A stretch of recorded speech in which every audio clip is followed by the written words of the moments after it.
bukan mengurangi bahkan menghentikan pendanaan eksplorasi di bidang energi fosil, termasuk minyak bumi. Kenapa demikian?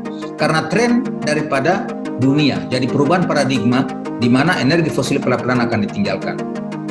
Ini malah energi listrik salah satunya menjadi faktor utama dalam perkembangan semua. Kita sudah menjadi sangat tergantung. Kita bayangkan dulu kalau mati lampu, tahun 2000-an mati lampu, ketahanan ya. Itulah dia Dewan Energi Nasional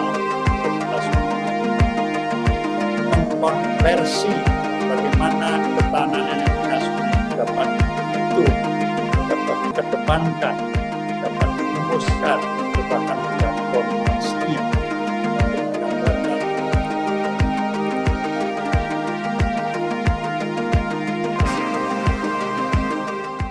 Akademisi yang banyak mengetahui terkait dengan proses-proses pengembangan energi nasional. Oke, Bapak Ibu yang kami hormati, tanpa berlama-lama lagi saya persilahkan kepada Bapak Dr. Insinyur Musri untuk menyampaikan materi terkait dengan penelitian eksplorasi dan pengusahaan energi. Kepada Bapak Musri kami persilahkan dengan hormat. Terima kasih. Yang saya hormati saudara moderator, saudara Akmaludin, kemudian MC kita yang pintar, cerdas dan cantik pagi ini, buat kita semua segar juga semuanya, moderator kita yang ganteng, kemudian para peserta yang cerdas dan semuanya pada ganteng-ganteng.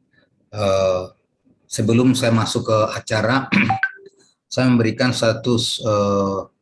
ada satu kata kunci di dalam ilmu kebumian. The present is the key to the past. Jadi hari ini itu adalah kunci masalah hari ini adalah kunci masa lampau. Artinya apa? Bahwa apa yang terjadi pada hari ini sebetulnya juga pernah terjadi masa lampau dan akan terjadi juga pada waktu yang akan datang. Bentar saya akan uraikan apa makna daripada kata kunci itu dan apakah kita sekarang mengalami itu. Nah, itu nanti kita akan cerita. Tapi sebelum itu saya ingin berkisah tentang pelatihan ini. Judulnya adalah pelatihan bela negara. Saya belum melihat ujungnya tapi bela negara. Ada yang menarik. Tahun 80-an akhir saya menjadi manggala BP7. Ya, manggala BP7 itu dulu itu adalah penatar pedoman P4 istilahnya, saya sudah jadi lupa, sejak itu hilang saya jadi lupa. Saya adalah manggala BP7 dulu, dan saya menjadi sejak mahasiswa saya sudah manggala, P4 namanya dulu, Pedoman Penghayatan Pengelolaan Pancasila. Dan sebetulnya di dalam doktrin dari P4 itu juga terkait bela negara. Dan mengapa saya juga, kemudian kita ada mata kuliah namanya kewira, saat ini mungkin ada wawasan Nusantara. Semuanya itu adalah sebenarnya terkait juga dengan bela negara.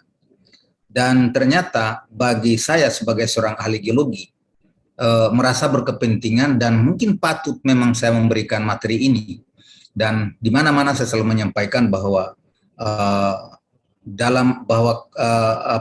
strategi pertahanan keamanan nasional dan juga keamanan semesta itu tidak terlepas dari aspek geopolitik. Sebelum saya masuk ke acara, saya ingin mengulas itu karena ingin saya melihat topiknya dan terkait bela negara. Saya ingin tambahkan satu hal, bahwa saat ini kita telah sedang menggodok satu regulasi yang kita sebut dengan regulasi tentang cadangan penyangga energi. Filosofi daripada cadangan penyangga energi ini ada di dalam tertuang dalam Undang-Undang Nomor 30 Tahun 2007, sebetulnya adalah terkait dengan juga bela negara dan juga ketahanan negara dan ketahanan nasional. Mengapa demikian? Karena kita tahu bahwa energi itu adalah merupakan darah daripada negara. Dan kalau tanpa darah, maka negara tidak akan berdaya, tidak akan bisa melakukan sesuatu. Oleh karena itu, kita butuh cadangan penyangga energi. Kita lihat beberapa waktu yang lalu hanya persoalan ranting pohon, untuk listrik saja kita sampai gelap gulita, satu Jawa Bali. Belum itu kalau misalnya ada pesawat terbang yang lalu-lalang di atas kita bertempur. Apalagi kalau sudah sampai menghalangi suplai daripada energi primer kita, baik itu BBM, ya, maupun mungkin juga bahan-bahan sumber-sumber energi lain. Sementara itu, kita sejak tahun 70-an sampai dengan saat ini, kita telah menguras habis migas kita yang menjadi kebutuhan besar di dalam negeri, yang menjadi kebutuhan pembangunan kita, dan kita terpaksa harus melakukan impor. Dan impor ini saat ini, saudara-saudara perlu tahu bahwa untuk sektor migas ini, kapasitas kilang kita saja yang sekitar 1,2 juta sampai dengan 1,2 juta barel per day itu tidak mampu kita penuhi. Sekitar 400 sampai 500 ribu barel itu harus diimpor setiap hari. Dan itu menguras sumber daya ekonomi negara, menguras devisa, dan konsekuensinya itu andaikan terjadi gangguan, maka berarti kita tidak memenuhi itu, dan itu berarti bahwa energi kita tidak akan terpenuhi, dan itu artinya tidak tahan. Kesimpulan, saya mulai dari kesimpulan. Sengaja ini. Nah, ini perlu saudara-saudara ketahui. Tetapi di lain sisi, kita juga dihadapkan, saudara-saudara, bahwa soal transisi energi ini sebetulnya ada dua pokok, atau dua alasan. Yang pertama karena tadi, kita telah mulai kehabisan sumber-sumber dalam negeri atau kekurangan. Untuk memenuhi kilang saja sudah tidak cukup, padahal produksi kilang kita pun tidak cukup dengan pertumbuhan pembangunan dan pertumbuhan penduduk. Tidak cukup untuk kita konsumsi atau untuk memenuhi kebutuhan kita. Sehingga artinya diimpor bukan lagi hanya crude, tapi juga kita impor BBM. Singapura tahu itu, sehingga dia menyiapkan satu kilang yang begitu besar produksinya, dan dia memasuk kita, karena kita menjadi pasar utama daripada produksi BBM Singapura. Dia tidak punya crude, dia mengimpor, tetapi dia proses dan dia kirim ke kita. Nah, dia jual ke kita. Jadi inilah hal-hal yang memang artinya apa? Berarti sebetulnya kita walaupun di dalam instrumen pengawasan kita melihat bahwa dari segi energi kita tangguh. Tapi reality, kita mulai ada ketergantungan impor. Kalau jalur supply ini terganggu, salah satu contoh misalnya, kalau sampai Laut Cina Selatan mengalami tekanan atau suhu politik tinggi, maka bagaimanapun akan terganggu supply. Karena seluruh area Indonesia akan menjadi ladang pertempuran. ini perlu, ini sengaja, bukan saya memprovokasi Anda semua, tapi itulah yang dilihat oleh para ahli geologi. Nah, dan itu juga dulu yang membuat kita pada waktu melakukan negosiasi dengan Australia ketika kita membahas Celah Timur, karena kita merupakan negara-negara berbatasan. Jadi semua negara yang berbatasan itu selalu mempunyai suatu perjanjian bilateral yang terkait dengan geopolitik. Nah, kita dengan Singapura ini negara kecil, tidak masalah sebetulnya, tetapi kalau terganggu supply, jangankan jarak crude dari Timur Tengah yang ke sini, antara Singapura dengan Jakarta, dengan Sumatera, untuk memasok BBM juga pun akan sulit.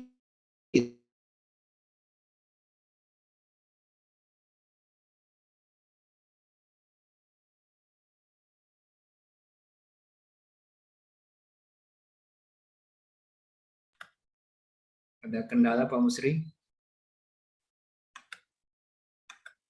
Pertahanan, karena peralatan tempur kita tidak akan mampu kita sediakan bahan bakar.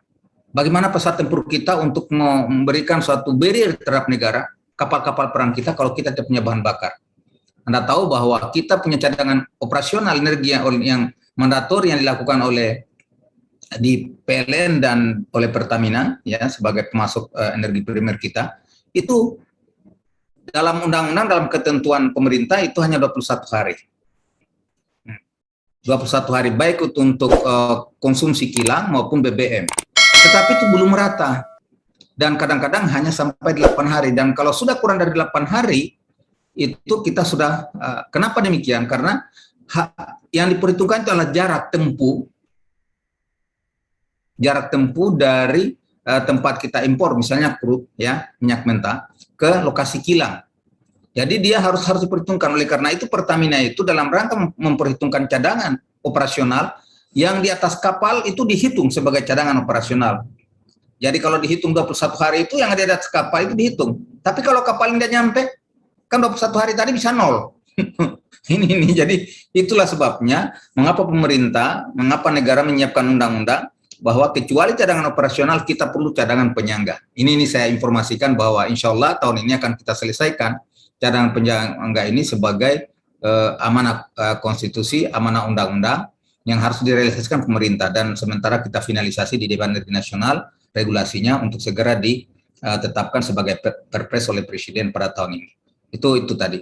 Nah, ini itu filosofi daripada semua negara di dunia saat ini adalah mereka menyiapkan terutama pengalaman dari Perang Teluk. Karena khususnya minyak bumi ini, minyak mentah ini terkonsentrasi daerah Timur Tengah dan juga Amerika dan kemudian Venezuela dan lain sebagainya. Jadi semua jalur-jalur ini adalah jalur-jalur yang potensi konflik.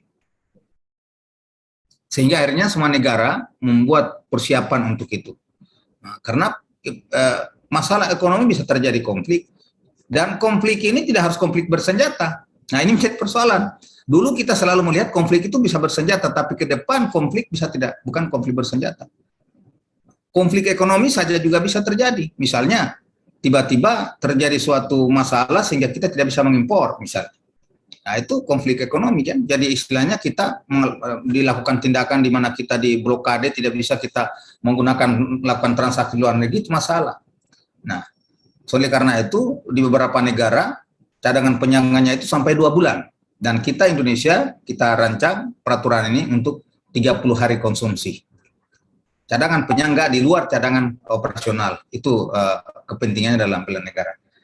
Karena cadangan kita mulai. Tetapi apakah kita diam dengan itu? Nah, mari sekarang kita mulai masuk di materi, supaya kalau saya cerita terus itu hal yang memang menarik untuk didengarkan dan diskusikan, tapi kita perlu juga lihat data-data yang kita miliki. Mungkin bisa saya share.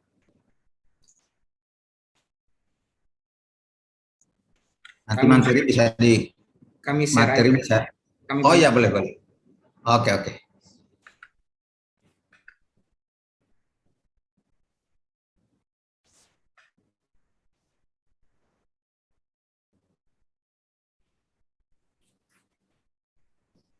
Baik, terima kasih. Ini topik yang disampaikan kepada saya.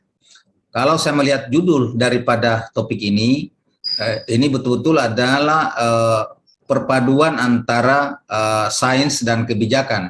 Karena di poin pertama itu adalah penelitian, eksplorasi adalah sains, dan itu adalah memang domain saya sebagai ahli geologi dan juga seorang akademisi. Tapi begitu masuk kepada pengusahaan, itu sudah terkait kebijakan. Lanjut.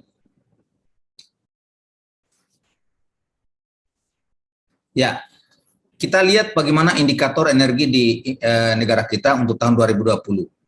Pada tahun 2020, sejak kita masuki pandemi COVID-19, untuk konsumsi energi kita mengalami mengalami penurunan atau mengalami penurunan konsumsi di beberapa kota sampai dengan 12 bahkan lebih 12%. Dan itu tentu saja juga bukan sesuatu hal yang baik, karena penurunan konsumsi energi berarti sekaligus adalah penurunan aktivitas ekonomi, dan itu artinya mengalami pertumbuhan juga tidak ada, bahkan minus. Itu akibat dari penurunan. Jadi melihat pertumbuhan ekonomi suatu negara, lihat dari konsumsi energinya. Melihat kemajuan income per kapita suatu negara, lihat dari konsumsi energinya. Nah, kenapa demikian? Ya, itu sudah terbukti. Contoh sederhananya bahwa masyarakat atau rumah-rumah yang tidak memiliki air condition misalnya, tidak memiliki AC, itu kan berarti memang karena tidak menggunakan energi yang besar, dan bisa terjadi karena tidak ada atau memang karena tidak mampu. Nah, itu salah satu contoh bahwa memang pertumbuhan ekonomi dan kemudian kemajuan ekonomi itu dapat dilihat dari konsumsi energi. Nah, kita lihat dari segi jenis. Kita ada minyak bumi, ada gas bumi, batu bara, energi baru terbarukan, kemudian ada listrik, ada LPG. Nah, kalau kita lihat dari segi pasokan, maka minyak bumi itu selama tahun 2020 itu ada 64,42 metrik ton oil equivalent, ya. Dan dari situ kita impor sebesar 33,86 dan kita konsumsi energi final kita 80,17 dan produk listrik yang dihasilkan itu sekitar 6,7 TWh. Jadi kita lihat di sini saja sudah terjadi disparitas.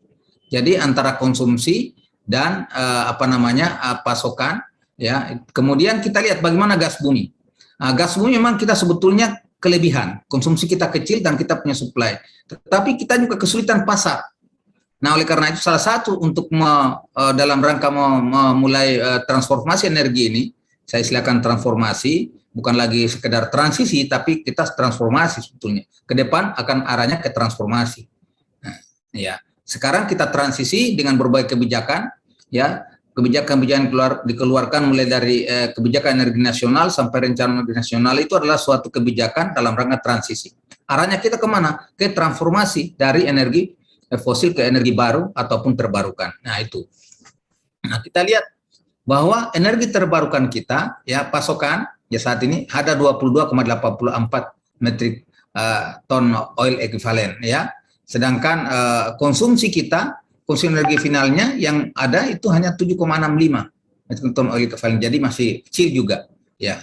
Nah, produksi listriknya sekitar 35,9 dari terbarukan. Dan terbarukan ini didominasi oleh PLTA, baik itu mini hidro maupun mikro hidro. Nah, didominasi oleh itu.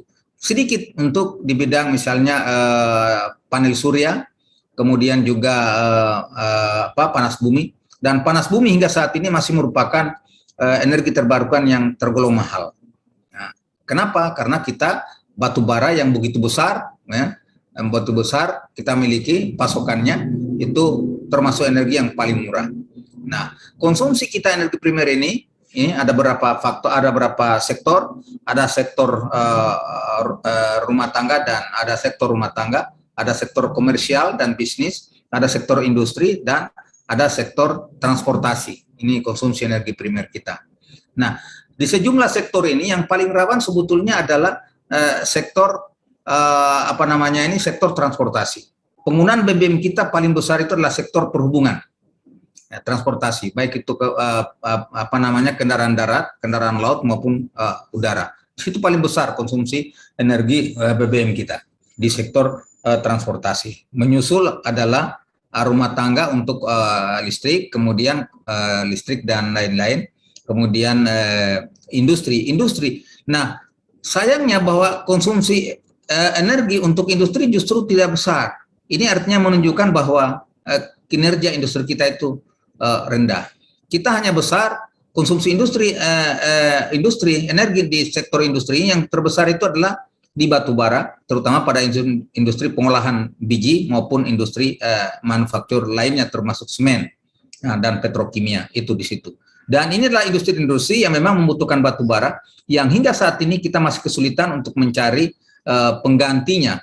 Karena ada beberapa industri seperti di smelter, ya, latrik misalnya, ataupun di semen, itu secara teknis didesain, ya, konkrit itu untuk memberikan panas itu dicampur dengan batu bara yang dibal.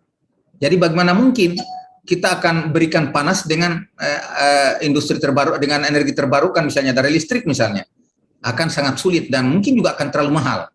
Nah, itu masalahnya. Jadi memang mungkin juga tidak akan kompetitif, apalagi desain industrinya, ya, setup industrinya itu adalah memang dengan batu bara. Jadi oleh karena itu untuk menekan penggunaan energi fosil di sektor-sektor ini, maka berarti kita tidak mungkin juga menutup industri kita, tetapi yang paling penting adalah melakukan penyesuaian teknologi untuk investasi baru di sektor industri. Itu salah satu cara. Nah, satu cara kita dalam rangka ini lanjut saja mengenai angka-angka ini, nanti gampang nanti Anda lihat. Nah, saya ingin di sebelah kiri, sebentar, kembali dulu tadi, saya lupa belum jelaskan sebelah kiri. Sebelah kiri di situ. Nah, kalau kita lihat penurunan konsumsi sebagai dampak dari pemberlakuan pembatasan kegiatan masyarakat itu pasti. Itu sudah pasti penurunan konsumsi, ya, listrik terutama pada pelanggan industri dan bisnis. Benar, banyak mall yang tutup, bahkan pabrik kita, akibatnya kepada pengangguran juga dan hilangnya juga pendapatan. income per kapita, dan pada akhirnya nanti pertumbuhan yang tidak ada bahkan minus, dan konsekuensi terburuknya adalah bertambahnya pengangguran dan bertambahnya jumlah masyarakat miskin. Itu resikonya ke sana. Kemudian anjloknya harga minyak hingga sempat menyentuh harga di bawah $40 per barel. Bukan hanya menurun, bahkan di negara penghasil minyak seperti Amerika gratis. Jadi bukan hanya di bawah 40 tapi gratis pada waktu tahun lalu. Nah, bahkan 2 tahun lalu. Nah, kenapa demikian? Memang karena perubahan paradigma. Kemudian tertundanya sebagian pembangunan proyek EBT listrik. Nah, tertundanya sebagian proyek EBT listrik ini tertundanya karena memang ini adalah saling kait-mengkait. Bagaimana bisa tertunda kalau harganya mahal dan konsumsi rendah? Ya. Jadi berarti sebetulnya yang paling penting sekarang adalah bagaimana kita memacu penggunaan listrik yang lebih besar atau konsumsi listrik yang besar. Tapi untuk melakukan peningkatan konsumsi listrik, maka berarti ya pertama harus menaikkan pendapatan atau menumbuhkan industri. Ini semuanya adalah ayam dan telur, jadi tidak sulit. Nah, disitulah masuk yang namanya kebijakan. Jadi berbagai langkah strategi yang ditempuh pemerintah dengan berbagai kebijakan. Nanti kita lihat sebentar. Nah, kita lihat sini. Nah, adanya undang-undang Omnibus Law, ya, undang-undang Cipta Kerja, ya itu hanya nama Cipta Kerja sebetulnya. Tujuannya sebetulnya untuk mempersingkat segala atau melakukan memotong semua rantai-rantai yang menghambat investasi. Karena kemudahan investasi itu akan melahirkan satu pertumbuhan. Secara langsung kalau kita lihat kadang-kadang ada muncul kritik di tengah masyarakat bahwa tenaga kerja tidak ada, ya bagaimana mau ada investasinya belum masuk, atau bagaimana mau ada undang-undang tersebut belum diterapkan. Nah, kenapa belum diterapkan?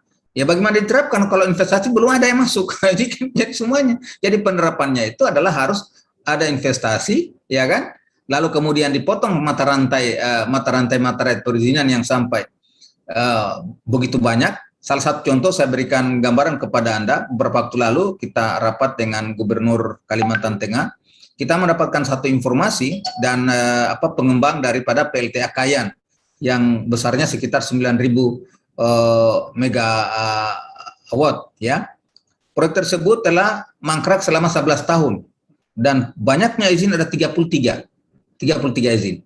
Itu kan sesuatu yang, dan 11 tahun Anda bisa membayangkan bagaimana satu proyek berapa nilai yang berkembang, dan itu nilainya bukan 10-20 triliun, itu nilainya sudah sangat besar sekali nilainya karena telah mengalami inflasi selama lebih dari 11 tahun.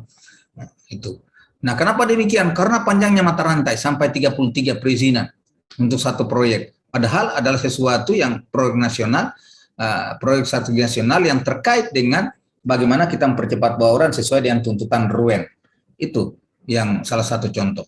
Itu satu tempat di Kayan. Namanya di Sungai Kayan, itu di Kalimantan Utara. Ya. Kemudian terjadinya penurunan selama masa pandemi, itu jelas, ya. Sebesar 8,8 miliar US dollar. Tahun 2021 diharapkan mengalami pemulihan. Ini cita-cita kita. Untuk diharapkan tahun pemulihan ekonomi ini dapat sebagai momentum untuk meningkatkan investasi, terutama bidang migas. Nah, kita mempunyai cita-cita untuk meningkatkan cadangan migas kita, cadangan minyak, bukan cadangan migas punya, cadangan itu 1 juta barel per hari pada tahun 2030. Artinya kalau kita bagi 2030 sekarang tinggal 8 tahun lagi, berarti kekurangan sekarang kita 670-an, kurang dari 700. Katakanlah kita sekarang 600 berapa ya? Katakanlah 650. Nah, berarti kurang 350 kita bagi, berarti setiap hari kita harus minimal, saya pernah hitung kemarin, setiap hari kita harus ada penemuan cadangan baru, atau ini produksi bukan cadangan. Nah, tapi kalaupun meningkatkan cadangan 1 juta barel per hari, maksudnya saya produksi bukan cadangan, produksi 1 juta barel per hari bukan cadangan. Maka kita harus memproduksi ini bukan cadangan tapi produksi 1 juta barel per hari, itu berarti kita katakanlah kita harus mengejar sekitar 350 ribu barel per hari. Kalau ini kita bagi 8 tahun, maka berarti 1 tahun kita harus mampu 43.750 barel. Itu dalam 1 tahun. Kalau kita bagi lagi 1 tahun itu dengan 295 hari, ya kan? Maka berarti setiap hari kita harus meningkatkan produksi setiap hari rata-rata. Katakanlah peningkatan itu adalah linear, ya, linear, dan kita hanya mampu meningkatkan setiap hari saja, dan pada 2030 target kita seperti itu bisa kita capai. Saya juga tidak mengerti target sampai segitu itu kalau ini bagi rata, tapi kan tidak harus begitu. Paling tidak kita harus memproduksi sekitar 148 atau 49 barel per hari, atau sekitar atau sekitar 148 berapa tadi itu 44.000 barel per tahun untuk meningkatkan produksi. Untuk meningkatkan produksi besar itu pilihannya apa? Pilihannya adalah pertama, harus ada peningkatan cadangan baru atau penemuan cadangan baru. Penemuan cadangan baru harus ada eksplorasi. Eksplorasi butuh investasi, harus ada duit.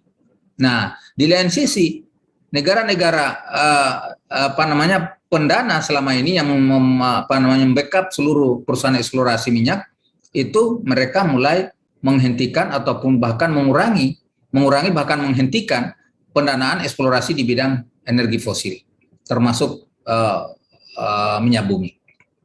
Kenapa demikian? Karena tren daripada dunia, jadi perubahan paradigma di mana energi fosil pelan-pelan akan ditinggalkan. Nah, ini tantangan kita, baik tantangan di dunia akademis maupun tantangan di bidang kebijakan. Karena kita di satu sisi membuat kebijakan juga harus realistis, karena seketika kita kepada energi terbarukan, di mana kita baru memulai surveinya juga, baru memulai penelitiannya juga, belum lagi terkait dengan harga. Ini semua adalah masalah-masalah yang kita hadapi di dalam rangka untuk mengejar ketertinggalan kita di sektor penyediaan energi primer, terutama migas ini. Nah, jadi ini memang bukan tantangan kita sendiri, tetapi tantangan global. Nah, kita bisa lihat bahwa investasi di sektor SDM tahun 2020 itu hanya mencapai 24, miliar US dollar. Itu sangat kecil untuk mendorong pertumbuhan ekonomi dan penyerapan tenaga kerja nasional. Itu kecil itu. Investasi besar itu di sektor migas. Nah, karena Anda tahu bahwa investasi di sektor migas itu kalau dimulai biaya, terutama biaya eksplorasi, itu masif, dan eksplorasi itu adalah sesuatu gambling, belum tentu berhasil. Nah, kalau kita lihat dari segi secara perbandingannya diagram dari tahun 2005 sampai 2017, Anda bisa lihat situ EBTK itu pada tahun 2021 mengalami pertumbuhan sekitar 36,4. Ini satuannya apa ini? Nah, ini untuk dalam satuan miliar US dollar. Jadi pertumbuhan investasi ini Anda lihat kecil sekali juga sebenarnya. Nah, kecil. Kemudian tahun 2020 memang hanya 24,4. Kemudian di tahun 2021 ini target ini. Saya juga tidak begitu yakin. Ya, kalau ini investasi, nah ini artinya baik itu investasi dalam negeri maupun investasi asing. Nah, Minerba apalagi sekarang saya dengar memang akhir-akhir ini terjadi peningkatan di sektor minerba, mineral dan batu bara. Nah, apalagi dan migas itu sekitar 17,6. Ini target. Karena pada tahun 2020 hanya tercapai sekitar 12,1. Ini akan mulai peningkatan, tambah 5,5 ya. Nah, ini semua adalah tantangan yang belum tentu bisa kita capai, tapi menurut saya proyeksi ini yang dibuat ini adalah cita-cita yang memang tentu ada dasar-dasar matematika, ada dasar-dasar ekonometrikanya. Lanjut slide berikut. Nah, kita lihat bagaimana realisasi dan target KEN ataupun RUEN sesuai dengan Perpres 79 tahun 2014 RUEN tahun 2017, Perpres 22 tahun 2017. Inilah target kita. Target kita di 2025 baurannya itu adalah 23%, yang hijau ini. Ini adalah target 23% energi terbarukan. Ini sebetulnya target ini adalah di sektor energi final kita, bukan di primer, di energi final. Realitasnya kita pada tahun 2020 hanya mampu naik 11,3, kita masih kekurangan 12. Ya, kita masuk ke uran 11,7. Nah, itu cukup berat. Kita berapa tahun lagi? Nah, cukup berat. Saya katakan bahwa strategi kita untuk mencapai target ini dengan waktu kurang dari 4 tahun ini, kalau hanya dilakukan dengan menggunakan percepatan melalui instrumen biasa, katakan itulah mendorong melakukan kebijakan, katakanlah menggerakkan PLN, menggerakkan Pertamina, menggerakkan kementerian, menggerakkan dengan berbagai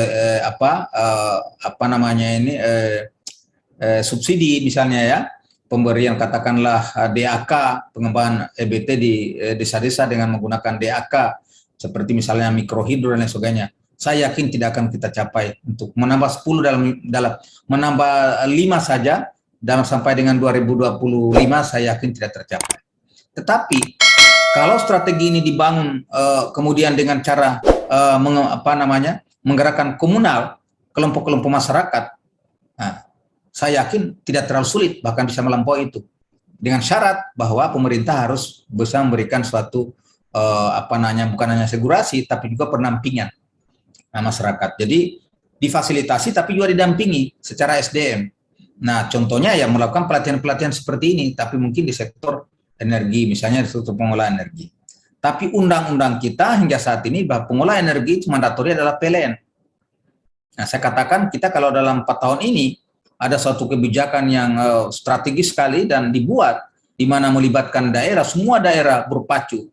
Dia bisa memproduksi bioetanol dengan secara skala lokal, bisa dilakukan oleh organisasi-organisasi ekonomi di desa seperti koperasi misalnya, atau para pemuda. Kemudian di lembaga lain melakukan pelatihan, misalnya kelompok-kelompok usaha di masyarakat dengan mengembangkan. Itu bukan teknologi yang sulit. Untuk kepentingan BBM mereka misalnya transportasi, daripada didatangkan dari Balongan dikirim ke Wamena, dikirim ke Puncak Jaya dengan harga yang satu harga, Pertamina negara tekor dalam mensubsidi, tetapi juga di sana masyarakat tidak terpenuhi. Tapi kalau kita latih dengan bagaimana mereka memproduksi sendiri dengan menggunakan tanaman energi yang usia vegetatifnya kira-kira sekitar 4 bulan saja dan dia bisa produksi sendiri bioetanol, saya kira bukan sesuatu hal yang sulit untuk dicapai dan tidak mudah. Kita memiliki banyak sarjana, tetapi ya negara harus melakukan fasilitasi dan itu bisa. Ketimbang misalnya menghamburkan dana desa begitu saja yang kemudian di desa kadang-kadang malah hanya dikorup. Nah, termasuk juga tentu di instansi-instansi. Nah, ini yang penting. Sebetulnya ini adalah persoalan bagaimana kita menggerakkan dalam teori pertahanan semesta itu kan sebetulnya adalah bagaimana rakyat terlibat dalam strategi perang kita juga kan begitu melibatkan rakyat. Kenapa kita sekarang menghadapi satu perang yang nyata adalah bagaimana kita mandiri energi. Nah, untuk mandiri energi ini libatkan masyarakat. Itu yang saya selalu katakan, bagaimana caranya mengembangkan kearifan lokal dengan melibatkan masyarakat. Itu yang harus dilakukan pemerintah dan itu saya suarakan. Saya suarakan di Dewan Energi Nasional dan nampaknya juga Ketua Harian maupun Ketua Dewan Energi Nasional ini gerakan ini suka dan setuju, tetapi langkah-langkah itu belum. Ya, ini karena kita baru sekian bulan, jadi mempersiapkan fondasi. Mudah-mudahan tahun depan bisa itu langkah itu. Jadi harus kita gerakan, jadi harus gerakan massal. Nah, tapi saya belum melihat gerakan itu lahir dari para eksekutor di tingkat pemerintahan ini untuk bagaimana caranya. Ini yang sulit. Karena apa? Ya, tentu orang bekerja juga harus dibiayai. Pusek misalnya mau lakukan pendampingan pelatihan, ya, menurunkan tenaga ahli berbagai desa, kan harus dibiayai. Mereka harus ditanggung. Tapi itu mereka akan produktif. Kenapa? Karena masyarakat akan ikut berpartisipasi. Mungkin masyarakat yang menggunakan dana desa, dia bisa menanam tanaman energi, kemudian dibimbing bagaimana caranya difermentasi, menghasilkan bioetanol, ya, dari rumput gajah misalnya, atau dari tebu, ya. Daripada kita mengharapkan misalnya sawit yang saat ini terkooptasi oleh industri-industri besar dengan penuh perjuangan untuk mendapatkan campuran B30, itu kan lebih baik kita memproduksi bioetanol dengan menggunakan tanaman energi yang usianya seperti selama umur usia jagung. Itu sangat mudah. Daripada kita mengapalkan bensin ataupun gasoline ke Papua yang harga angkutnya saja 1 juta per kilo karena naik pesawat. Nah itu kan, berapa negara harus mensubsidi? Ini masalah-masalah yang memang harus kita sama-sama. Jadi ini hanya bisa kita atasi dengan cara komunal tadi itu, melibatkan kelompok-kelompok masyarakat. Nah, melalui organisasi, organisasi bisa di-backup oleh bersama-sama dengan perusahaan daerah ataupun koperasi. Kalau koperasi itu adalah milik masyarakat tetapi harus difasilitasi pemerintah. Itu salah satu untuk mencapai target. Kita lihat, saudara-saudara, berarti kalau kita punya target 23% EBT, artinya energi fosil kita itu masih 77%. Di lain sisi, produksi migas kita, produksi minyak kita itu setiap hari menurun. Langkah apa yang harus ditempuh? Berarti ya harus ada kegiatan eksplorasi. Lalu kalau kegiatan eksplorasi, coba sampai tahun 2050 berarti kita sekarang lagi 20 berapa tahun itu? Lagi 30 tahun dari sekarang kan? Dari 30 tahun. Ya, mungkin 30 tahun itu sudah, ya kayak saya yang sudah masuk usia 60, mungkin kita tidak mendengar berita juga karena kita sudah jadi fosil, ya kan? Tetapi ini perlu, ini namanya transisi. Dari transisi ke transformasi.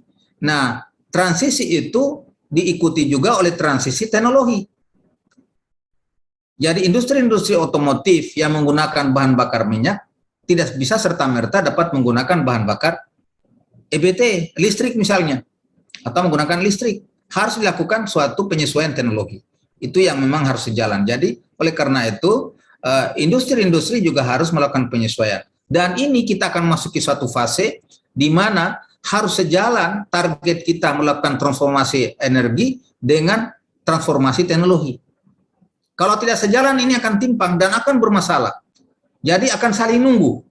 Teknologi dibuat tapi kemudian penyediaan EBT-nya kurang. Katakan penyediaan listrik kurang. Saya rapat dengan Organda. Saya rapat dengan Gaikindo. Itu semua dipertanyakan. Sekarang kita menyiapkan. Ketika kita sudah siapkan, kita rubah, tahu-tahu yang banyak masih BBM. Nah, jadi ini harus sejalan semua. Ini tidak bisa sendiri-sendiri. Institusi tidak bisa sendiri-sendiri.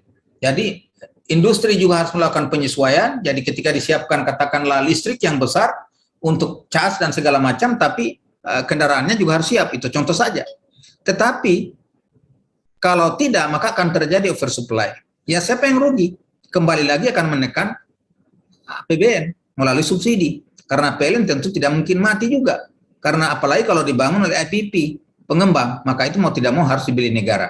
Dibayar subsidinya oleh negara. Ini semua yang menjadi suatu tantangan dalam, jadi seluruh negara di dunia ketika mengalami suatu perubahan ini. Kita mungkin pernah mendengar sejarah dulu ketika kita baca bagaimana revolusi industri di Inggris, revolusi industri di Prancis. Itu mengalami suatu tekanan luar biasa sampai orang kemudian menjadi tidak sehat karena terjadi suatu perubahan seketika. Jadi perubahan seketika ini tidak mudah. Itulah sebabnya pemerintah menyiapkan regulasi berupa RUEN ini. Ini dengan harapan supaya tidak terjadi suatu perubahan yang mendadak. Jadi ada transisi. Lanjut slide berikutnya. Nah, ini adalah target EBT dalam RUEN kita. Saudara bisa lihat di situ berapa target kita. Itu tadi saya katakan 2050 baurannya 31%. Jadi walaupun kita sudah, kita lihat di sini ada surya, ada hidro, ada bioenergi, ada bio panas bumi, samudra. Nah, samudra ini yang sama sekali masih nol. Indonesia ini berada di antara dua samudra besar, Atlantik, Pasifik. Dan sepanjang tahun non-stop, itu adalah ada kegiatan arus, ada aktivitas arus laut yang melewati Indonesia, melewati Selat Makassar, melewati Selat Lombok, Selat Bali. Itu selalu teori fisikanya mengatakan bahwa dia akan bergerak dari yang bertekanan tinggi ke tekanan rendah. Jadi selalu begitu setiap tahun. Ketika dia terjadi iklim panas di selatan, maka energi akan bergerak dari utara ke selatan. Nah, begitu terjadi iklim panas di utara, sebaliknya. Jadi selalu dari energi bertekanan rendah ke energi bertekanan tinggi. Itu dia akan mengisi kekosongan itu. Itu menghasilkan arus. Arus ini bolak-balik. Kita sebenarnya kalau membangun di setiap dermaga, di pulau-pulau kecil yang berada di antara laut-laut tadi, kemudian dibangun semacam jeti atau pada jeti yang ada dibangun, dipasang turbin, itu akan menghasilkan energi yang besar sekali. Nah, tentu turbinnya harus besar juga karena air yang lewat kan tidak dikurung itu. Air lewat tidak dikurung, memang sebesar selat itu. Jadi supaya dia kuat, ya bikin turbin yang atau kecil-kecil tapi banyak. Nah, itu semua yang bisa kita lakukan sebenarnya. Itu potensi-potensi yang kita miliki. Nah, kemudian tadi saya ulangi terkait dengan strategi. Saya kira ini cukup ini. Coba lanjut slide berikutnya, kayaknya menarik. Ini cukup dilihat, nanti tolong dibagikan ke peserta. Nah, kita sekarang ini menetapkan satu grand strategi energi, ya. Ada grand strategi energi yang sudah ditetapkan melalui sidang paripurna. Maka ada tantangan wujud visinya adalah bagaimana terwujudnya bauran energi nasional berdasarkan prinsip keadilan, berkelanjutan, dan berwawasan lingkungan. Nah ini, tapi sekali lagi saya katakan bahwa kita sebetulnya transformasi ini ada dua alasan yang tadi saya kemukakan di awal itu. Yang pertama, kita mulai kekurangan bahan energi BBM, migas terutama minyak, crude, kekurangan kita impor. Nah, dan juga kemampuan produksi kilang kita kurang masih bangun kilang, sehingga kita harus mencari EBT. Yang kedua, memang inilah paradigma dunia. Kita sudah tidak pilihan, sudah ada kesepakatan yang ditantangani, apalagi baru saja di Glasgow yang pemerintah sudah tanda tangani kesepakatan dengan sejumlah negara untuk melakukan phase out terhadap PLTU batubara. Ini kan suatu tantangan. Ya, tentu itu adalah lebih banyak bermuatan politik karena bagaimanapun ketika terjadi krisis energi, kita tidak mungkin mengutamakan perjanjian itu atau kesepakatan itu. Itu kesepakatan bisa juga menjadi tidak disepakati atau dilanggar. Kalau tidak mungkin kita korbankan negara kita hanya karena mau tunduk terhadap kesepakatan-kesepakatan yang tidak berpihak. Jadi, kita ini, tantangan kita apa? Produksi minyak mentah kita itu turun dan kita harus impor. BBM juga kita impor. Ya, pemanfaatan EBT masih rendah. Rendah ini pertama karena harganya mahal sehingga PLN juga tidak mampu beli. Yang kedua memang belum terinstal banyak. Yang ketiga juga harus diingat bahwa EBT itu adalah berbeda-beda di setiap lokasi, tidak merata di setiap lokasi. Jadi misalnya daerah tertentu dia unggul dengan tenaga air PLTA, di daerah lain unggul dengan panas bumi. Nah, dengan harga yang berbeda-beda. Di satu sisi tidak mungkin diberlakukan harga yang berbeda antara Jawa dan Sulawesi, Sumatera, Kalimantan, dan Papua. Nah, itu merupakan tantangan regulasi yang harus disiapkan pemerintah. Kemudian ekspor batubara sempat tertekan. Hari ini batubara kita mulai naik lagi, tetapi di lain sisi kita mendapatkan tekanan dunia internasional untuk mengurangi produksi batubara. Nah, oleh karena itu diperlukan diplomasi karena kita juga tidak bisa tunduk begitu saja dengan berbagai tekanan tersebut. Kemudian tantangan lainnya, kita memiliki gas, ya, LNG dan segala macam, tapi kita kekurangan infrastruktur gas itu, dan listrik itu belum terintegrasi.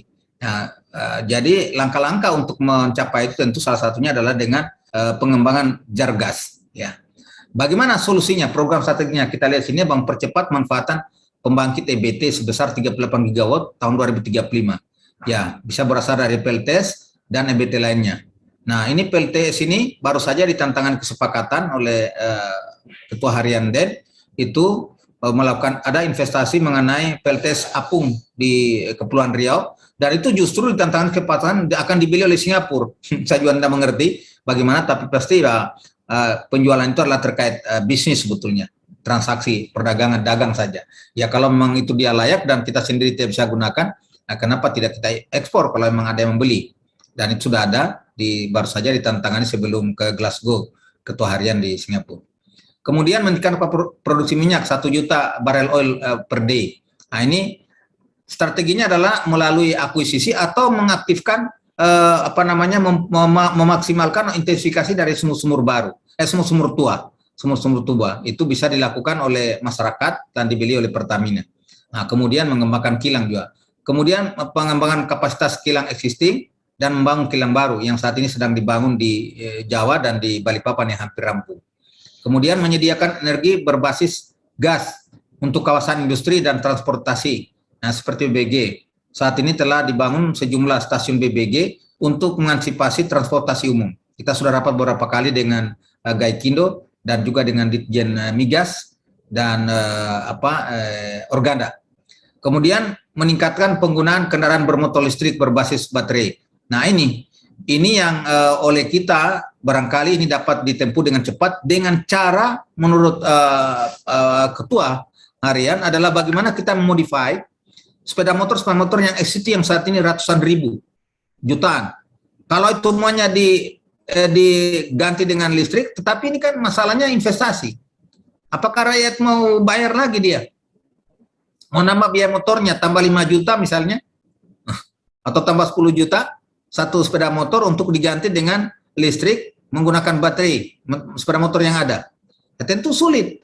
Oleh karena itu negara harus menyiapkan itu. Nah, apakah dalam bentuk pinjaman lunak atau dalam bentuk sebab kalau tiba-tiba BBM hilang di pasaran atau hilang di SPBU kan masalah besar, ekonomi juga tidak jalan. Nah, itu jadi tidak mudah. Kalau itu mau dilakukan, maka berarti negara harus membiayai melalui APBN. Nah, mungkin akan terjadi jatah-jatahan dalam antara satu daerah dengan daerah yang lain. Jadi siapa yang mendaftar sepeda motornya untuk diganti, mungkin dia gratis ditetapkan di mana atau diberikan biaya untuk melakukan biaya atau dibawa ke satu bengkel tertentu atau satu tempat setiap kota seperti itu. Saya tidak tahu seperti apa. Nah, kemudian mengoptimalkan produksi BBM, biodiesel dan biodokarbon. Nah, ini masih suatu tanda tanya karena masalahnya juga ini tidak bisa disimpan lama. Jadi kita paling produksinya sesuai kebutuhan juga. Seperti sudah kebijakan B30. B30 tidak boleh disimpan lebih dari 3 bulan. Nah, bagaimana kalau kita harus distribusi ke daerah-daerah yang terpencil? Kan susah juga. Kemudian meningkatkan pembangunan jaringan gas kota, ini sudah berjalan. Meningkatkan produksi LPG domestik, ini juga tengah dikembangkan. Menurun pemanfaatan kompor listrik. Nah, dalam desain ini sebetulnya tahun 2022 itu diharapkan itu sampai 12 juta rumah tangga menggunakan kompor listrik. Kemudian pengembangan produksi DME, ini yang belum jalan-jalan. DME, ini gasifikasi dari batu bara. Kemudian bangun transmisi dan seterusnya. Ini nanti bisa dibaca saja, nanti dibaca materinya dibagikan. Lanjut slide berikutnya. Ya, kita lihat sasaran kita adalah bagaimana kita menekan dan pada akhirnya menghentikan impor BBM, ya terutama adalah gasoline dan diesel. Nah, tentu untuk kita melakukan menghentikan impor itu tidak mudah, harus melalui tahapan-tahapan. Kalau kita hentikan berarti kita harus siap menggantinya atau kita produksi sendiri. Nah, ini jadi oleh karena itu kenapa kita perlu menghentikan itu, karena memang itu devisa menekan keuangan negara. Nah, jadi menekan keuangan negara. Kemudian caranya adalah kita pertama kita meningkatkan produksi minyak mentah atau crude dan meningkatkan kapasitas kilang. Nah, kita lihat bahwa existing kita itu cuma 641. Ya, kalau kita produksi kebutuhan BBM kita sekitar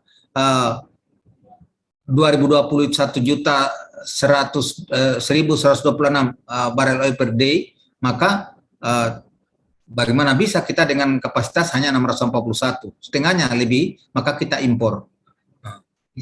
Hampir setengah kita impor. Semua seperti itu. Ini produksi kita. Nah, target kita pada tahun 2030 itu kira-kira seperti ini. Saya tidak ingin membacakan satu-satu terlalu banyak angka, tapi Anda boleh lihatlah bagaimana kita berupaya kita untuk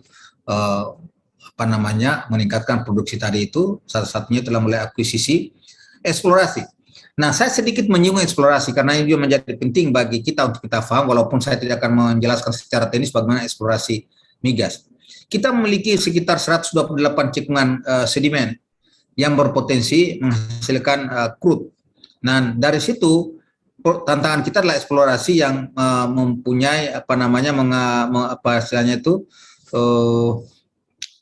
konsekuensinya adalah kepada biaya, dan biaya itu bisa juga sia-sia. Nah, ini perlu diketahui, tidak semua eksplorasi hasilnya berhasil tetapi bisa juga gagal.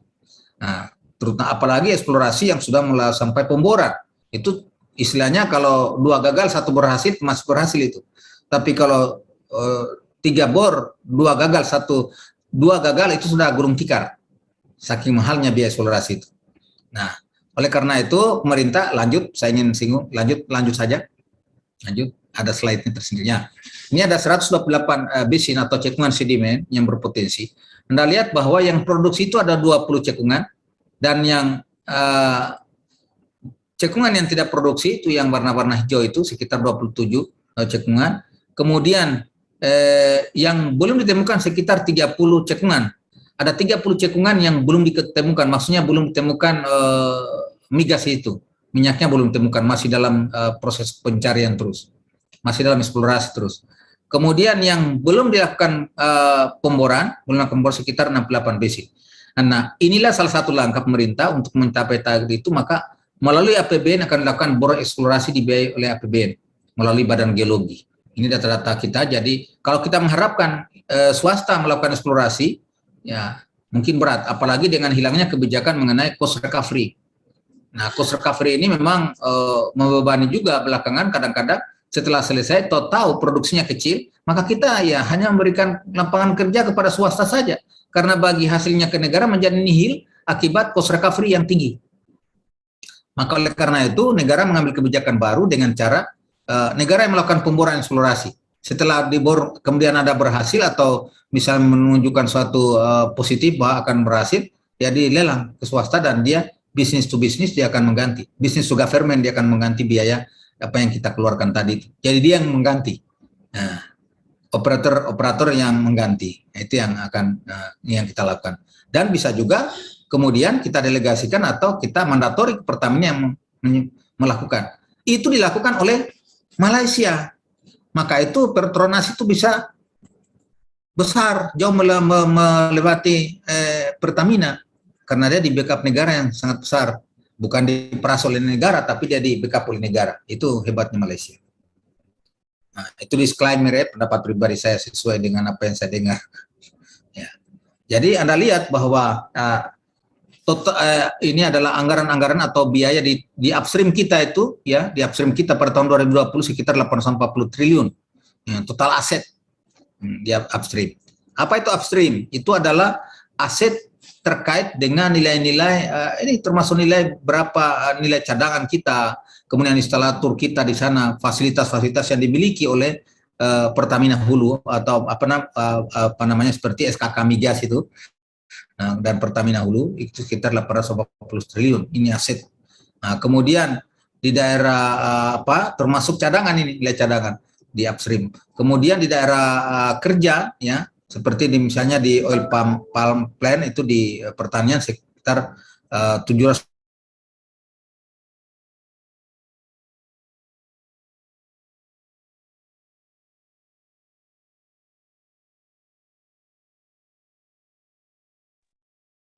Pak Musri, apakah masih di ruangan Pak Musri? Nah, kita lihat kemudian platform yang ada 630 yang menyebar di semua lokasi di Indonesia ini. Dan kita memiliki 3 LNG plant, 5 LNG plant di beberapa tempat dan 26 FPSO. Nah, kemudian kita memiliki 20.300 km pipeline, pipa. Ini pipa penyaluran crude maupun oil dan gas. Nah, lanjut. Tidak terlalu menarik kita cerita itu. Lanjut. Itu angka-angka statistik. Ya. Kita lihat ini adalah outlook strategi dan gas supply dan demand kita dari GISEN 2020-2035. Ini memang berubah ini. Dari 2020 ke 30 terlalu singkat, dirubah lagi menjadi 2035. Nah, kita lihat bahwa produksi gas kita itu, ya, itu pada tahun 2020 5,3 BSF FD, itu satuannya itu. Itu panjang sekali, satuan istilah-istilah dalam gas itu. Kemudian produksi sistem kita sekitar 5,3 memang, ya, 5,3, dan kita berharapkan pada tahun 2025 itu dia justru produksi ini kok nampaknya menurun. Nah, kenapa menurun? Karena kita secara perlahan akan beralih ke EBT. Jadi turun di sini, turun di produksi dan akan digantikan oleh EBT. Karena gas itu juga adalah merupakan merupakan fosil. Dia memberikan emisi yang tinggi juga. Karena sebetulnya penggunaan gas BBM bahan bakar fosil ini, inti utamanya adalah bagaimana caranya menurunkan emisi CO2, menurunkan emisi CO2. Yang dalam bahasa geologi, emisi CO2 itu tidak bisa diturunkan dengan mengurangi penggunaan ini. Terlalu kecil penurunannya. Tapi ini adalah kebijakan yang disepakati oleh dunia, kita tidak mungkin karena itu adalah paradigma dan itu adalah merupakan suatu kesepakatan global ya, dan kita sudah ratifikasi sehingga kita tetap konsekuen ya, sebagai negara yang bersahabat. Kecuali kita mau diisolasi oleh negara internasional dan itu barangkali tidak baik bagi negara kita. Oke, lanjut. Nah, kita di sini kita lihat bagaimana stimulus-stimulus yang dikeluarkan oleh pemerintah Indonesia. Nah, terkait itu dengan permasalahan lingkungan, kemudian terkait dengan, terkait ini kemarin dari di Glasgow pemerintah sudah melakukan menyetujui berbagai hal yang terkait itu semuanya karena lingkungan yang terkait dengan terutama difahami bahwa perubahan-perubahan itu berakibat kepada perubahan iklim global. Meskipun sebagai satu informasi aja, informasi kepada kawan-kawan bahwa pada waktu Gunung Tambora meletus itu menghasilkan perubahan iklim. Dan 2 tahun di Jerman tidak lihat matahari dan menimbulkan kelaparan besar. Tidak ada apa-apanya. Ini gas rumah kaca. Perubahan iklim global kalau satu gunung api. Waktu Krakatau meletus sekitar 70.000 tahun yang lalu. Itu hampir punah umat manusia. Yang tinggal adalah hanya beberapa kulit hitam di daerah Kilimanjaro dan beberapa penduduk kulit kuning di daerah Asia Kecil. Jadi kalau ada pertanyaan mengapa penduduk kulit kuning itu banyak, China misalnya, dan berapa kulit hitam di dunia ini hanya didominasi oleh 2 warna kulit itu yang paling banyak. Karena memang pada waktu katastrofik meletusnya Danau Toba itu hanya 2 etnis itulah yang bertahan, yang ada tersisa. Dan kita ini adalah perpaduan di antara 2 etnis itu yang kemudian berkembang selama 70.000 tahun kemari. Jadi itu yang jadi itu perubahan, itu katastrofik. Jadi perubahan-perubahan iklim global itu sebenarnya sebuah keniscayaan. Tetapi ada upaya bahwa kita bagaimana menekan agar tidak terjadi percepatan, terutama kenaikan suhu. Ya. Padahal kita juga pernah mengalami kenaikan suhu sampai 270 derajat Fahrenheit. Sayangnya, katastrofik yang menyebabkan musnahnya tumbuhan dan akhirnya saat ini kita nikmat sebagai fosil, bahan bakar fosil, dan juga batu bara, itu adalah dalam rangka menyiapkan sumber daya untuk adanya peradaban manusia. Ketika itu belum ada manusia. Jadi, kalau kita berbicara secara filosofi, sebetulnya perubahan-perubahannya adalah untuk sesuatu yang disiapkan untuk peradaban berikutnya. Bahwa manusia ini adalah satu peradaban baru yang pada suatu saat memang akan menuju katastrofik, yang dalam bahasa agama dikatakan kiamat, ya kan? Jadi tidak ada masalah sebetulnya, tetapi ada upaya memang karena kita ada amanah, baik itu dalam ilmu pengetahuan, negara maupun agama, kita diamanahkan juga untuk melakukan amanah untuk melihara lingkungan, melihara bumi ini. Nah itu jadi. Tapi dari segi agama juga sebetulnya mau tidak mau itu dia akan berakhir. Kita tidak bisa cegah, tetapi kita jangan dipercepat dengan karena perbuatan kita yang membuat kerusakan. Saya kira itu inti daripada kenapa kita harus memperbaiki ekosistem lingkungan. Nah kita lihat ekosistemnya seperti apa. Maka yang diperlukan adalah kebijakan. Nah setelah kebijakan tentu harus ada infrastruktur yang terkait dengan contohnya misalnya kebijakan yang terkait dengan insentif fiskal, baik itu oleh Pemda maupun oleh pemerintah pusat. Kemudian bebas biaya masuk, itu semua langkah-langkah yang kita tempuh.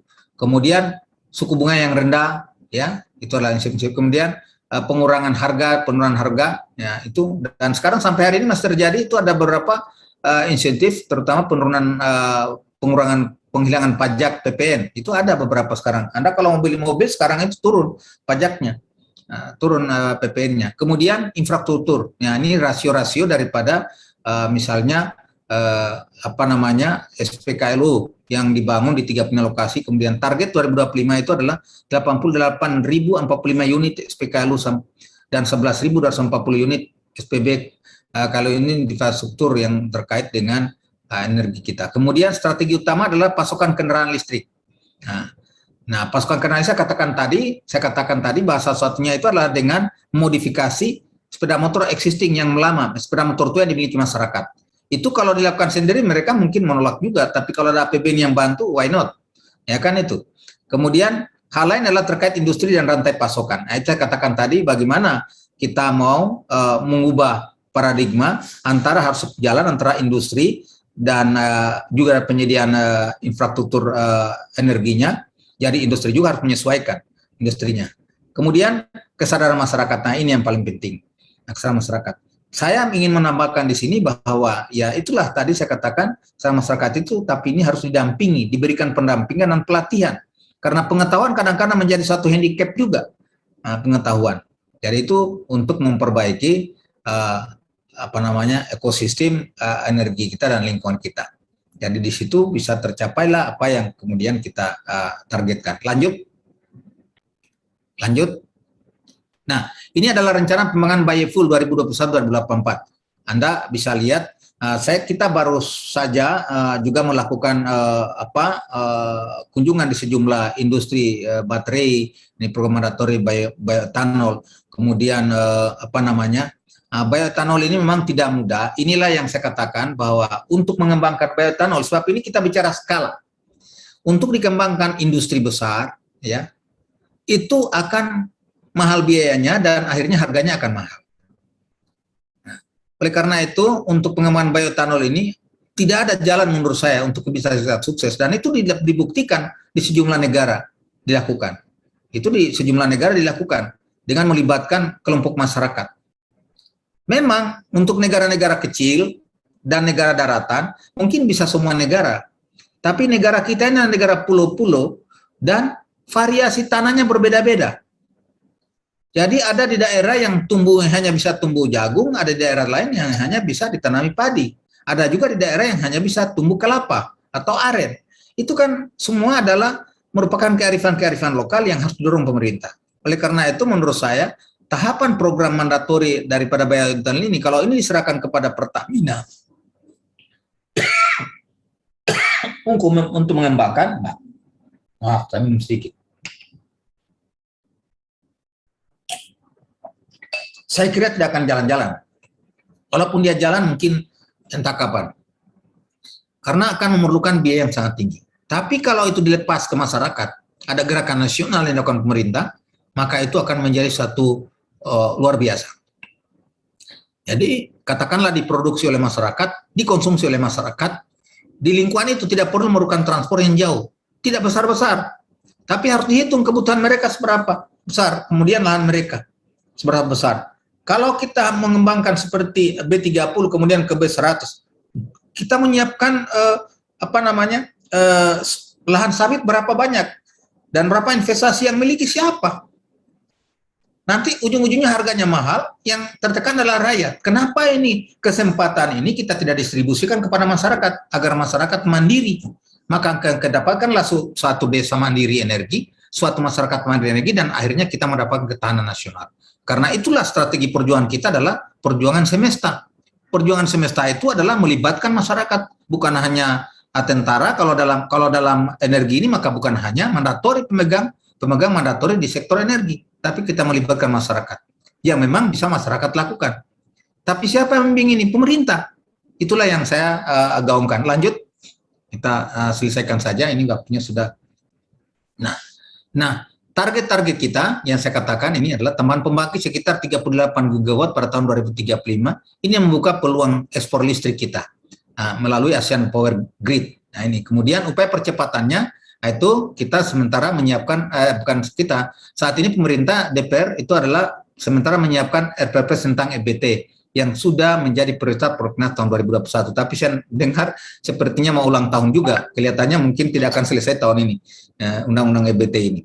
Nah, EBT diperuntukkan untuk PLTS biaya investasi makin rendah, dan ini PLTS saya katakan tadi baru saja ditandatangani kesepakatan mengenai pembangunan dan bahkan pembeliannya di Singapura oleh Menteri SDM selaku Ketua Harian DEN selaku Menteri SDM.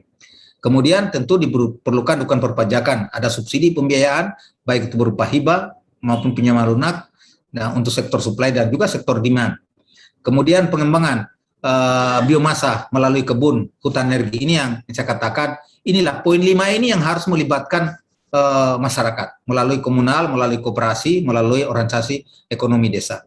Kemudian meningkatkan produksi sawit. Nah, kalau itu ya menjadi target karena memang kebutuhannya di mana-mana. Nah, di mana sektor. Kemudian bagaimana mempersingkat atau mempermudah izin-izin daripada PLTA terkait undang-undang sumber daya air terutama. Anda tahu bahwa PLTA itu juga airnya juga bayar pajak, air dipajak, dan yang mengambil pajaknya Departemen PU. Nah, ini kan rumit sekali nih, urusan PLTA ini tidak sederhana ternyata. Saya pikir orang membangun itu kemudian dibikin PLTA, udah selesai, dia harus bayar itu air, dan bayarnya anehnya itu yang mengut pajaknya adalah PU. Nah, kemudian belum lagi distribusi, ada lagi kepentingan daerah di situ. Jadi dalam hati saya ini apa? Kenapa tidak satu kali saja pungutan itu dan hasilnya itu kemudian dibagi ke seluruh yang berkepentingan stakeholder yang kemudian belum penyediaan lahan. Ini yang paling sulit kadang-kadang dihadapi itu terkait penyediaan lahan ini. Karena menyangkut katakanlah menyangkut kepentingan adat, menyangkut kearifan-kearifan lokal juga seperti yang terjadi di Bali. Satu lapangan panas bumi tidak bisa dikembangkan karena terkait masalah adat.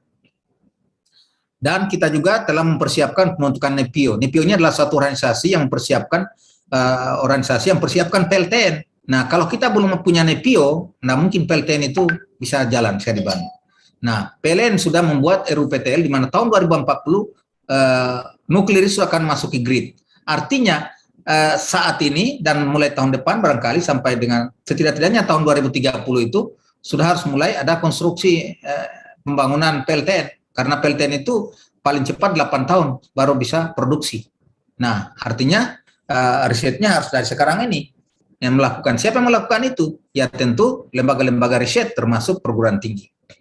Kemudian perbaikan peraturan menteri dan seterusnya. Kemudian, nah ini perbaikan peraturan menteri ini terkait PLTS atap dengan usulan 60%. Nah, sekarang itu sudah 100% sudah ditandatangani dibeli PLN. Jadi kalau Anda pasang PLTS di rooftop Anda, di atap rumah Anda, itu 100% itu karena dia disambungkan dengan jaringan PLN, maka kalau Anda kelebihan pakai itu diambil sama PLN dan PLN menjadi tabungan Anda di PLN. Sehingga kalau ada kenaikan penggunaan di bulan berikutnya, Anda harus membayar, bisa saja Anda gratis menggunakan listrik karena punya tabungan listrik itu. Ya, 100% dibayar. Jadi kalau kebutuhan Anda 100% memang betul-betul hanya dipakai sendiri, ya udah tidak bayar listrik karena Anda sudah penuhi dari walaupun sistem tersambung dengan PLN tapi Anda ditagih 0 rupiah. Nah, itu maksudnya. Lanjut. Ya, kita lihat ini saya cerita dari RUPTL tadi. Ini kita lihat di sini mulai dari PLTP, PLTA, PLTM ini semua adalah terkait air, kemudian surya, bayu, biomasa, sampah, PLT. Memang untuk PLTN sampai dengan RUPTL 2021 itu belum kena, tapi di dalam program jangka panjang PLN itu sampai 2040 itu sudah diharapkan sudah masuk grid, itu ada nuklir pada tahun 2040. Ini kebetulan yang saya sajikan sampai tahun 2030. Nah, ini tersebar di seluruh Indonesia. Jadi di Sumatera, Kalimantan, ya, Jawa, Sulawesi, Maluku dan Papua tersebar. Ada rasio-rasio penyebarannya. Ya, tergantung dari potensi. Itu semuanya itu juga berdasarkan RUET, ada namanya RUET, Rencana Energi Daerah yang menyajikan potensi-potensi daerah. Sayangnya sampai dan saat ini ada 12 provinsi yang belum menyelesaikan RUET. Oke, lanjut. Nah, strategi ketahanan energi dalam pengembangan EBT. Nah, kalau kita lihat, jadi sebetulnya ketahanan energi itu yang pertama adalah suplainya harus aman. Suplai harus aman. Kedua, harusnya kita miliki. Yang ketiga, ya harusnya kita miliki sendiri. Yang ketiga harus bisa terjangkau. Nah, terjangkau. Jadi harganya, dia affordability-nya. Nah, kemudian dapat sebetulnya kita sering menggunakan istilah dengan 4A. Yang 4A, jadi terjangkau, kemudian suplainya terpenuhi, kemudian juga emisinya rendah. Nah, dan dalam pengertian dia acceptability terhadap lingkungan gitu, kemudian juga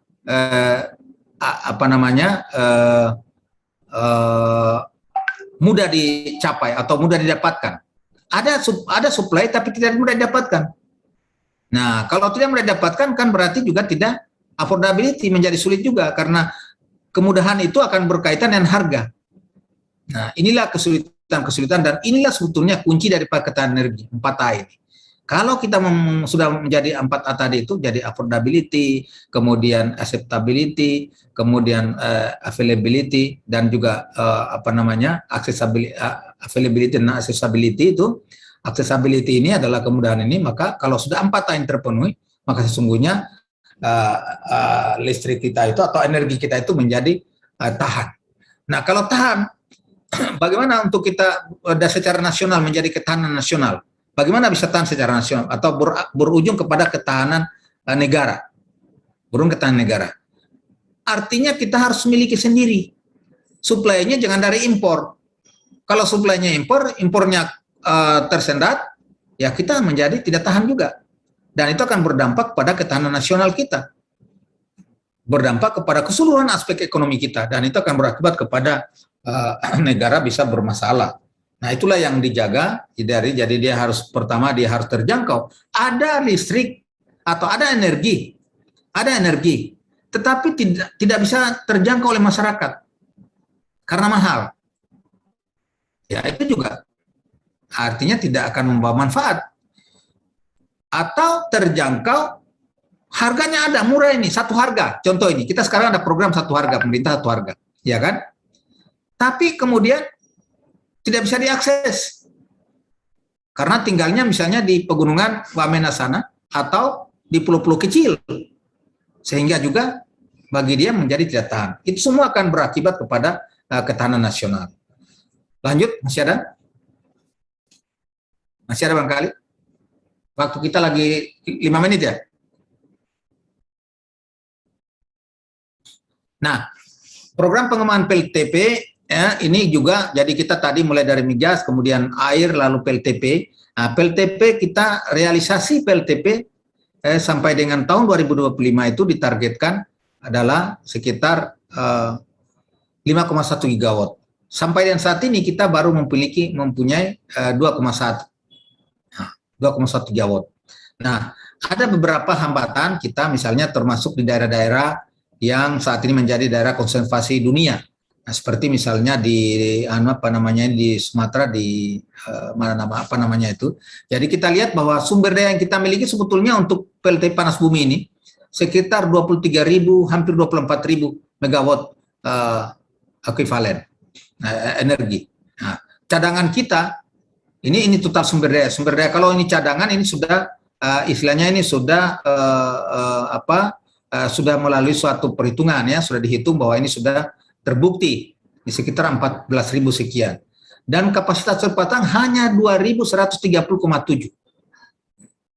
Hanya 2.000. Ini investasinya kita dari 9,3 gigawatt ini target kita itu kalau tidak salah 2,1 gigawatt pada realisasi PLTP ini tidak tahu. Ini di kawasan TRHS. Ini adalah daerah konservasi nasional, konservasi dunia di Sumatera.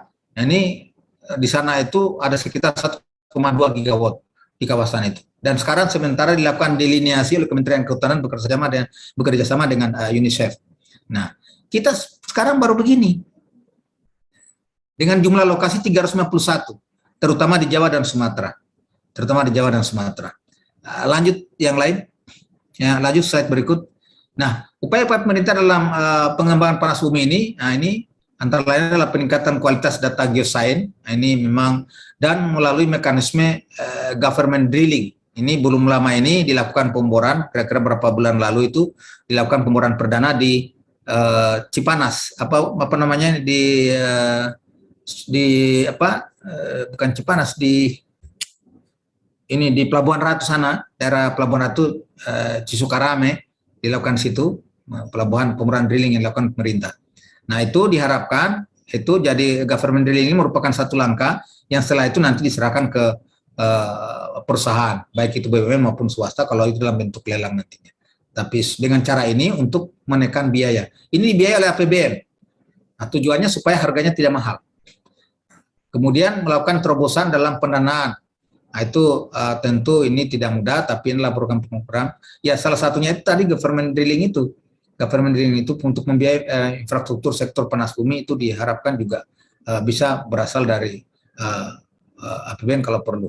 Kerjasama terkait dengan penyedia dan penambahan data panas bumi pada wilayah-wilayah kerja yang dimiliki oleh BUMN atau badan usaha lain. Kemudian mendorong investor untuk mengembangkan panas bumi bertemperatur menengah. Nah, sekarang kan ada temperatur tinggi, bahkan temperatur rendah. Kemudian mencabut izin panas bumi yang dipegang oleh pengembang yang tidak memenuhi kewajiban dalam periode tertentu. Jadi izin mereka pegang, ditahan, tidak dilakukan apa-apa, dicabut untuk dijual atau diberikan kepada yang lain. Kemudian ini soal sosialisasi. bagaimana konektivitas di masyarakat. Karena beberapa tempat itu juga mengalami hambatan oleh karena tidak diterima oleh masyarakat atau adanya penolakan. Lanjut. Lanjut. Masih ada nggak? Ya, saya kira ini tadi berulang ini, lanjut aja. Lanjut, ini kita sudah sampai tadi. Nah, target kita untuk pemanfaatan batu bara. Nah ini, batu bara ini kita memang mau tidak mau memang kita akan mengurangi sesuai dengan kesepakatan global gitu ya. Karena ini dianggap pemberi emisi, mengeluarkan emisi terbesar. Tapi di lain sisi kita juga kan butuh duit. Negara ini butuh duit juga dari dana batu bara. Jangan dianggap bahwa dana itu hanya dana yang diperoleh pemerintah, tidak. Dana yang diperoleh perusahaan swasta nasional dengan mempekerjakan sekian ratus ribu orang ya, atau juta orang yang bekerja di sektor itu adalah suatu manfaat daripada tambang itu. Kalau kemudian tiba-tiba kita hentikan itu produksinya, kan berarti banyak orang kehilangan pekerjaan, transaksi ekonomi di dunia pertambangan itu akan juga turun, ekonomi lokal juga akan tiba-tiba mandek, ya belum lagi tentu penerimaan negara dari sektor pajak, baik itu pajak pertambahan nilai maupun pajak ekspor, termasuk misalnya royalti dan juga pajak penghasilan dari para pekerja itu. Orang yang tadinya membayar pajak karena penghasilan tiba-tiba tidak. Jadi ini adalah satu tantangan. Tapi kita memiliki cadangan, kecukupan cadangan untuk dengan konsumsi rata-rata sampai saat ini kita masih bisa bertahan sampai 69 tahun. Kita pakai terus. Nah, persoalannya sekarang kita ditentang dunia. Nah, tentang dunia dan Presiden sudah menyepakati untuk melakukan penghentian PLTU batubara di Indonesia. Tentu PLTU bukan satu-satunya konsumen batubara. Nah, ada juga industri kita yang lain, ya, dan juga bisa kita ekspor. Nah, tetapi di lain sisi, karena harga ini, kalau batubara kita mengikuti harga pasar internasional, bisa jadi juga kemampuan beli dalam negeri turun. Kalau itu yang terjadi, maka berarti bisa juga kekurangan suplai batubara untuk industri dalam negeri, termasuk kebutuhan energi PLTU. Kenapa? Karena kalau harga ekspornya tinggi, perusahaan lebih memilih ekspor. Bukannya perusahaan, negara pun juga butuhkan duit royalti yang lebih tinggi. Jadi serba salah. Kita serba salah. Mau tidak mau harus dilakukan penyesuaian-penyesuaian dalam berbagai regulasi. Salah satunya misalnya DMO, di mana 25% produksi itu mau tidak mau harus pasar dalam negeri. Persoalannya seberapa besar harga dalam negeri itu. Nah, ini kan dampaknya juga bukan hanya ke swasta tapi juga ke negara terkait dengan devisa, dengan penerimaan pajak, royalti dan PNBP dan lain sebagainya. Jadi inilah tantangan-tantangan yang kita hadapi dan harus dicari solusinya bagaimana agar negara kita juga tidak berada dalam ombang-ambing dunia internasional hanya karena persoalan tekanan emisi ini. Harus sejalan. Kementerian Lingkungan Hidup juga harus mendengarkan Dewan Energi Nasional, Bappenas, dan juga Menteri Keuangan bahwa sumber pendapatan negara kita dari sektor ini masih cukup diandalkan. Kalau ini kemudian kita ini, lalu kita APBN dari mana? Bagaimana kita biaya yang lain? Jadi persoalan ini rumit. Kalau menurut saya, disclaimer ini pendapat saya, selama ada yang beli, batubara kita ini kita bongkar dan kita jual. Karena 20 tahun yang akan datang mungkin itu hanya kenangan, yang perlu adalah tinggal kita konservasi bagian untuk menjadi anak cucu kita supaya dia lihat bahwa kita dulu pernah punya batubara. Dia tahu bahwa batubara itu fisiknya seperti ini. Tapi selama yang lain itu masih laku, lebih baik kita jual dan duitnya kita pakai mengembangkan EBT. Gitu. Lanjut, kita percepat saja, ini tinggal 2 menit. Ya, tantangan kebijakan. Saya kira ini ya percepatan hilirisasi, kemudian perusahaan lingkungan, dan perbaikan sistem iklim investasi. Nah, kebijakannya apa? Percepatan hilirisasi, peningkatan nilai tambah, pembatasan ekspor mineral dan batu bara. Ini dalam tanda petik ya.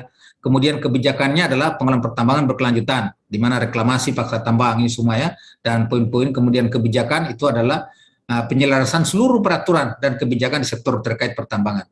Ya, itu penyelenggaraan regulasi dan sebagainya itu sudah dilakukan. Undang-undang Bus Law dan segala turunannya itu sebenarnya dalam rangka ini semua, dalam rangka ini. Kemudian dan seterusnya, dan pada akhirnya nanti kita bagaimana kita kelola cadangan kita itu dengan bijaksana untuk kepentingan pembangunan nasional dan kepentingan dalam negeri dan terutama untuk perbaikan ekonomi negara kita dan ekonomi rakyat kita. Lanjut.